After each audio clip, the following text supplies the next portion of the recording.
नाव सांगितलं. नमस्कार, मी सौ शुभांगी रोहित कदम. सर्वात आधी मी टीम MK व हालसवडे वुमेन सोशल वेलफेअरचं व खोसगे साहेबांचं मनापासून आभार व्यक्त करते की त्यांनी महिलांसाठी एवढी मोठी संधी प्रत्येक वर्षी ते उपलब्ध करून देतात. मी लास्ट इयर पासून इथं येतेय. हे असं पाहिजे हो सर. माझं क्वालिफिकेशन MSc झूलॉजी आहे. 5 वेळा नापास आहे. माझा हिशोब लागेल. 5 वर्ष 10वीत बसलेला फागडे. तुम्ही बोलत राहा. Thank you so much. कार्यक्रमाला सुरुवात करूया आपण. बोला तुम्ही. छान बोलता. बोला. अशी संधी प्रत्येक. मी एक सूचना करू इच्छिते. गेल्या वर्षी जेव्हा असा कार्यक्रम होता त्यावेळी अँकर वेगळे होते, सॉरी, बट त्यावेळेस काही महिलांना काही थोर समाज सुधारकांविषयी माहिती नव्हती. तर तुम्ही तुमच्या माध्यमातून गावातल्या ऍटलिस्ट महिलांसाठी तरी एखादं शिबिर आयोजित करा किंवा व्याख्यान आयोजित करा की त्यांना रमाबाईंपासून म्हणजे रमाबाईंची माहिती नव्हती. हे खूप मोठी दुर्दैवाची गोष्ट आहे. 21व्या शतकात राहताय आणि त्यांच्यामुळं इथे येऊ शकताय, त्यांचं नाव तुम्हाला माहिती नाही आणि ते माहिती व्हावं यासाठी ग्रामपंचायतीकडून वैयक्तिक तुमच्याकडून काही प्रयत्न करता आले तर ते नक्की करावेत असं मी या गावची एक ग्रामस्थ, सध्या इथं राहत नसले तरी भविष्यात आवर्जून राहणार आहे म्हणून एक इच्छित करू व्यक्त किंवा सांगू इच्छिते. धन्यवाद.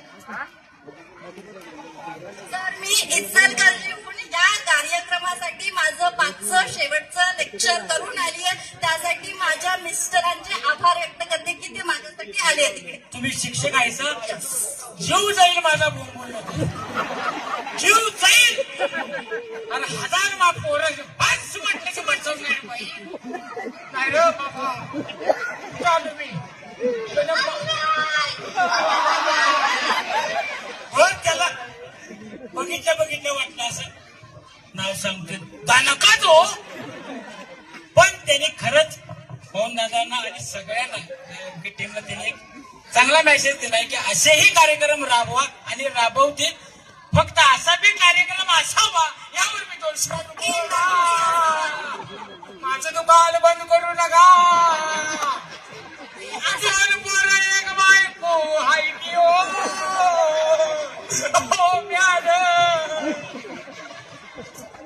मला निष्ठा वरण भात देऊ द्या. या वर्षी मी येतो. चिकन 65 नको, मसाला अंडा राईस नको, बाया नको. माझा कार्यक्रम ठेवा. माझं दुकान चालू दे. 2 पोरं 8वीला 6वीला शाळेला जाते. असा करम परवाच्या त्यांचं झालंय. काय करू. वर्षाची सुरुवात पहिला कार्यक्रम आज आहे. माझं दुकान बंद करणार. कॉलेजमध्ये कार्यक्रम. तुमचे कार्यक्रम नेहमी व्हावेत, प्रत्येक वर्षी व्हावेत. एकदा जोरदार टाळ्या या आमच्या ताईंसाठी झाल्या पाहिजे. आणि मला अभिमान वाटतोय की ताई याच गावचे, या गावचा अभिमान आहे. यांच्यासाठी एकदा जोरदार टाळ्या झाल्या पाहिजे. पण खेळाचा नियम आहे. त्यांनी विसर्जनाच्या हसत